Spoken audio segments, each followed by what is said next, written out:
Salam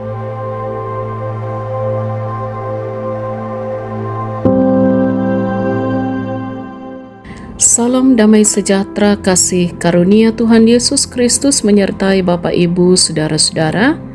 Kita bersyukur kembali berjumpa dalam renungan harian di hari Sabtu tanggal 31 Mei 2025. Mari kita berdoa. Bapa kami dalam surga, Bapa Sang Pemilik kehidupan kami bersyukur Engkau menganugerahkan hari ini. Kami boleh menikmatinya dalam segala hal dan keadaan. Kami akan membaca dan merenungkan firman-Mu. Ya Roh Kudus, tuntunlah kami pada kebenaran, terangi hati dan pikiran kami untuk dapat mengerti dengan benar dan menjadikan firman-Mu sebagai suluh bagi langkah kami. Ampuni dosa kami, dalam nama Tuhan Yesus kami berdoa. Amin. Bacaan Alkitab dari kitab Injil Yohanes pasal 1 ayat 14 sampai ayat 18.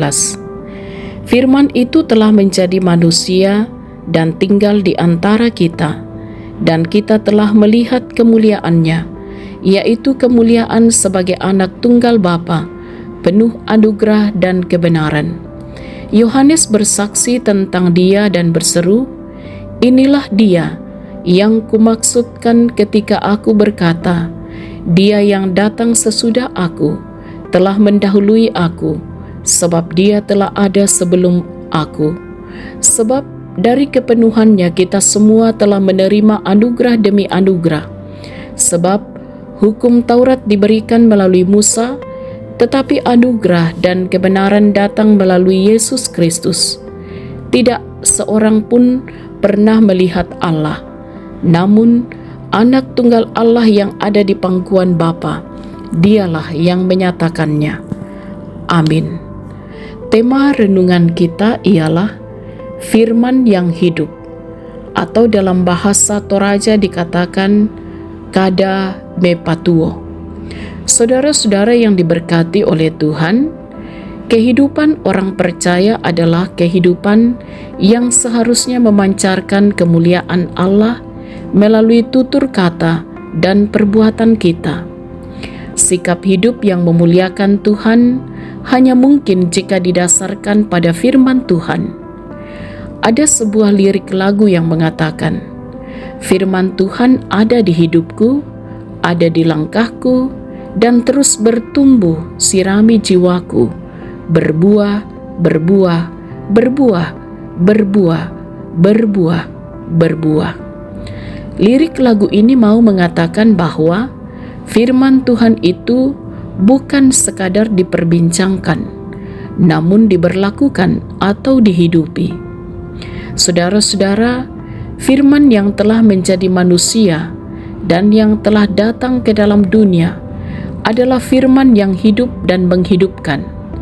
Firman itu adalah Yesus Kristus yang hidup sebagai manusia atau berinkarnasi untuk memperlihatkan kemuliaan Allah yang kadang disebut penjelmaan. Firman itu terkadang tidak diterima baik oleh dunia, yaitu manusia yang hidupnya masih dalam kungkungan dosa. Di dalam ayat 14 dikatakan bahwa dia itu penuh kasih karunia dan kebenaran. Untuk itulah Yohanes menceritakan bagaimana Allah sungguh mengasihi manusia. Kehadiran Yesus Kristus sebagai firman yang hidup semakin menegaskan bahwa hukum Taurat bukan untuk ditiadakan, melainkan untuk digenapi, dan untuk itu jugalah kita dituntut untuk hidup dalam kebenaran dan kasih karunia-Nya. Kasih karunia dan kebenarannya haruslah menjadi pegangan dan gaya hidup kita sebagai orang percaya dalam menjalani kehidupan anugerah-Nya. Saudara-saudara yang diberkati oleh Tuhan, memang tidak mudah, namun tidak ada yang mustahil ketika ada tekad dan kemauan untuk terus memberi diri berproses bersama dengan Tuhan. Dimanapun kita berada dan apapun profesi kita, jadikanlah firman Tuhan sebagai dasar kehidupan kita untuk bisa bertumbuh dan berbuah lewat tutur kata dan perbuatan kita. Haleluya. Amin.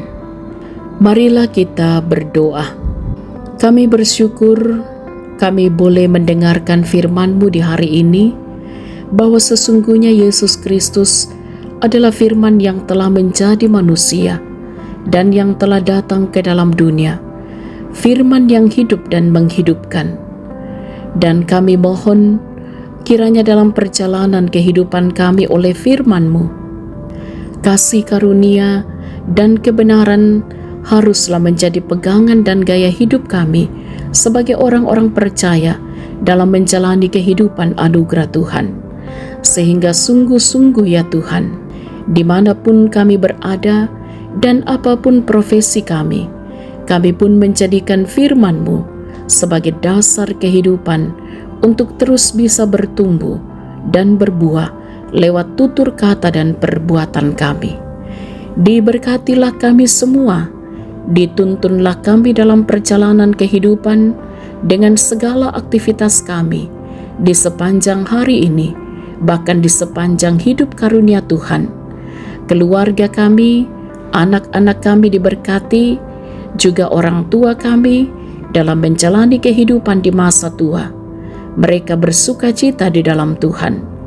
Kasih karunia-Mu kiranya juga terus menopang dan menguatkan, memulihkan mereka yang sedang sakit, menghiburkan mereka yang sedang berduka, bahkan memberi kelegaan dalam berbagai beban hidup yang harus dihadapi.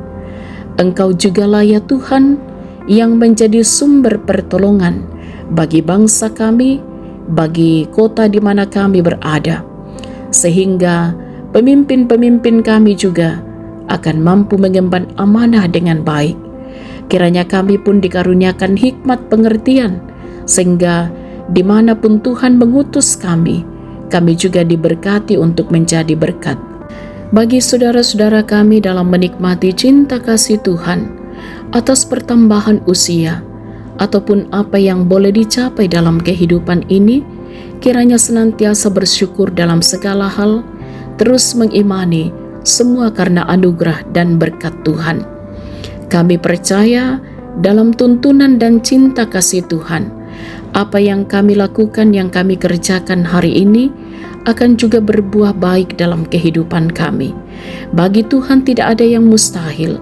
Karena itu kami mohon kiranya dalam segala perjuangan anak-anak muda kami, mereka tetap menjadi anak-anak muda yang juga takut akan Tuhan, diberkati dalam kehidupan ini. Ini doa kami ya Bapa. Kami mohon ampuni dosa kami, sempurnakan doa kami. Kami berdoa dalam nama Tuhan Yesus, itulah Tuhan dan Juru Selamat kami. Amin. Sahabat renungan harian yang diberkati oleh Tuhan, selamat beraktivitas hari ini, selamat berakhir pekan. Teruslah semangat dalam iman, bersukacitalah senantiasa. Tuhan Yesus berkati.